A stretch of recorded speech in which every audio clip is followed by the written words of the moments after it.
அன்பு நெஞ்சங்கள் அனைவருக்கும் வணக்கம். Hi all. நாம் இன்றைக்கி பார்த்துட்டு இருக்க வீடியோ பார்த்தீங்கன்னா, நான் இப்போ தான் குபேர பூஜை முடித்தேன். 4லேருந்து 5 மணிக்குள்ளார குபேர பூஜை வியாழக்கிழமை எப்பயுமே பண்ணுவேன். ஸோ அந்த பூஜை முடிச்சுட்டு சும்மா ஒரு வீடியோ எடுக்கலாமேன்னு எடுத்தேன். என்னோடய பூஜை ரூமில் என்னென்ன சாமி இருக்குங்கிறத நீங்கள் பாருங்கள். ஆஞ்சநேயர் இருக்காங்க, தட்சிணாமூர்த்தி இருக்காங்க, சாய்பாபா இருக்காங்க. அப்புறம் பார்த்திங்கன்னா என்னோடய ஃபேவரட்டான அம்மா வாராகி தாயார் இருக்காங்க. இது வந்து அகத்தீஸ்வரர் இருக்காங்க. பக்கத்துலேயே அவங்களோட மனைவி அனந்தவள்ளி தாயார் இருக்காங்க.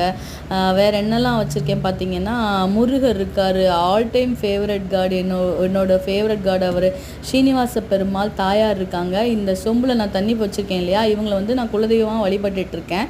ஸோ பின்னாடி வந்து கற்பக விநாயகர் ஊட்டியிருக்கேன். ஸோ இன்றைக்கி வந்து வியாழக்கிழமையில் நான் எப்பயுமே பூஜை பண்ணும்போது சாய்பாபாவுக்கும் சேர்த்து பண்ணிவிடுவேன். ஸோ சாய்பாபாவுக்கும் சேர்த்து இன்றைக்கி கேசரி நெய்வேத்தியம் பண்ணி முடிச்சிட்டேன். எப்பயுமே குரு உரையில் பூஜை பண்ணுறது ரொம்ப நல்லது. பெண்கள் எல்லாருமே கட்டாயமாக பண்ணுங்கள்.